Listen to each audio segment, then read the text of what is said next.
నమస్కారం. వైఎస్ షర్మిల మీద YSR Congress party social media చేస్తున్న ఈ ప్రచారం చూస్తుంటే ఒళ్ళు కంపరం ఎత్తుతున్నది. అసలు షర్మిలని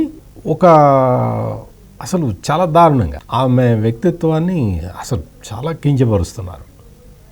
అవన్నీ మనం చర్చించుకునే మాటలు కాదు. అంటే సభ్య సమాజంలో అటువంటి విషయాల్ని మనం చర్చించటం కూడా కరెక్ట్ కాదు. షర్మిల ప్రదేశ్ కాంగ్రెస్ కమిటీ అధ్యక్షురాలుగా అక్కడ బాధ్యతలు స్వీకరించింది. అంటే కాంగ్రెస్ పార్టీ ఒక రాజకీయ పక్షం. ఆమె ఆ పక్షానికి అధ్యక్షురాలుగా ఆంధ్రప్రదేశ్లో విస్తృతంగా ప్రచారం చేసుకోవాలి, పర్యటన చేయాలి అని చెప్పి ఆమె నిర్ణయం తీసుకుంది. టార్గెట్ లోక్సభ ఎలక్షన్స్ అన్న ఉద్దేశంతో షర్మిల తన పని తాను చేసుకుంటూ ఉంటే అసలు దారుణంగా వైసీపీ సోషల్ మీడియాలో అయితే జుగుప్సాకరమైన రీతిలో షర్మిల మీద ప్రచారాలు చేస్తూ ఉన్నారు. అంటే అది అట్లా అని షర్మిల ఏదో హుందాగా ఆరోపణలు చేస్తుందని కాదు. షర్మిల కూడా అదే స్థాయిలో ఆరోపణలు చేస్తూనే ఉన్నది. కాకపోతే ఏంటి అంటే షర్మిల చేస్తున్న ఆరోపణలు అన్నీ కూడా విత్ ఇన్ ది ఫ్రేమ్ వర్క్లో ఉన్నాయి.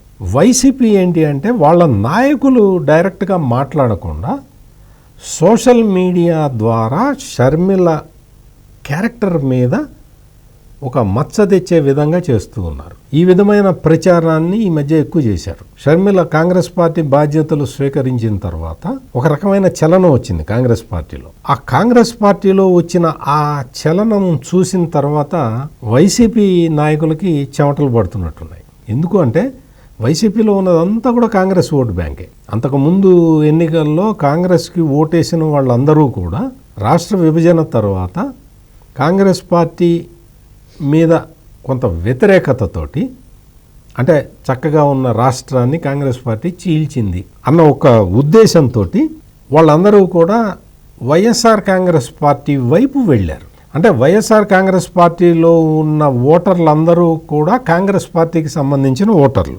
ఇంతకాలం కాంగ్రెస్ పార్టీ అక్కడ స్తబ్దుగా ఉంది కాబట్టి వైఎస్ జగన్మోహన్ రెడ్డి ఏమనుకున్నాడంటే వైఎస్ రాజశేఖర రెడ్డి వారసత్వం నాది, కాంగ్రెస్ పార్టీ ఓట్లన్నీ నా దగ్గరే ఉంటాయి అని చెప్పి ఏదో అనుకున్నాడు. ఆయన క్యాలిక్యులేషన్ ఆయన వేసుకున్నాడు.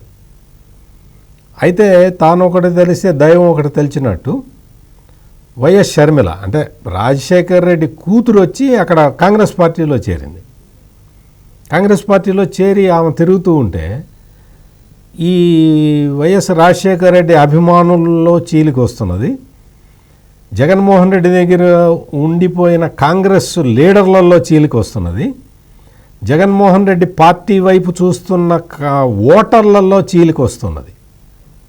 ఇది చూసిన తర్వాత అసలు ఈ మొత్తానికి కారణం షర్మిల అని మొదలుపెట్టారు. వైఎస్ షర్మిల చంద్రబాబు నాయుడు మనిషి అని మొదలుపెట్టేశారు. అంటే చంద్రబాబు నాయుడు చెబితే కాంగ్రెస్ పార్టీ షర్మిలని పిసిసి ప్రెసిడెంట్ చేసింది అని ప్రచారం చేసుకుంటున్నారు. అందులో చంద్రబాబు నాయుడు చెప్తే కాంగ్రెస్ పార్టీ ఎందుకు వింటుంది, ఎందుకు చేస్తుంది?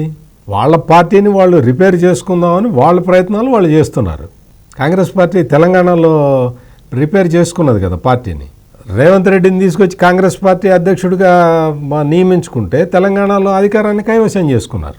ఈ విధమైన స్ట్రాటజీలో కాంగ్రెస్ పార్టీ తన పని తాను చేసుకుపోతూ ఉంటే జగన్మోహన్ రెడ్డికి ఏం చేయాలో తెలియక, చెల్లెల్ని ఎట్లా కంట్రోల్ చేయాలో తెలియక, తన ఓటు బ్యాంకుని ఏ విధంగా పదిలం చేసుకోవాలో తెలియక, మీకు ఇంకొక విషయం ఏంటంటే ఇప్పటి వరకు అసలు మా ఓట్లు సపరేట్ అన్న యాంగిల్లోనే ఉన్నాడు వాళ్ళ సోషల్ మీడియా అంతా, మొత్తం వాళ్ళ లీడర్లు అందరూ కూడా మా ఓట్లు సపరేట్గా ఉంటాయి. మరి ఆ సపరేట్గా ఉన్నాయి కదా ఓట్లు, ఎందుకు వర్రీ అవుతున్నారు? షర్మిల తిరుగుతూ ఉంటే ఎందుకు వర్రీ అవుతున్నారు? అంటే కాంగ్రెస్ పార్టీ నుంచి తెచ్చుకున్న ఓటర్లందరూ కూడా మళ్ళీ కాంగ్రెస్ పార్టీకి వెళ్తారన్న భయంలో వైసీపీ ఉన్నది. ఆ భయం కలిగించిన వ్యక్తి షర్మిల కాబట్టి షర్మిల మీద అత్యంత నీచమైన పోస్టులు పెడుతూ ఉన్నారు. ఇది మొత్తం కాంగ్రెస్ ఓటు బ్యాంకు గణనీయంగా పెరుగుతుంది ఈ ఎన్నికల్లో అనేది కొన్ని సర్వేలు చెప్తున్న వాస్తవం. 1%కి పడిపోయిన కాంగ్రెస్ పార్టీ ఓటు బ్యాంకు ఈ ఎన్నికల్లో కనీసం 8 నుంచి 10% పెరుగుతుంది కాంగ్రెస్ పార్టీకి. ఇది ప్రస్తుతం ఉన్న అంచనా.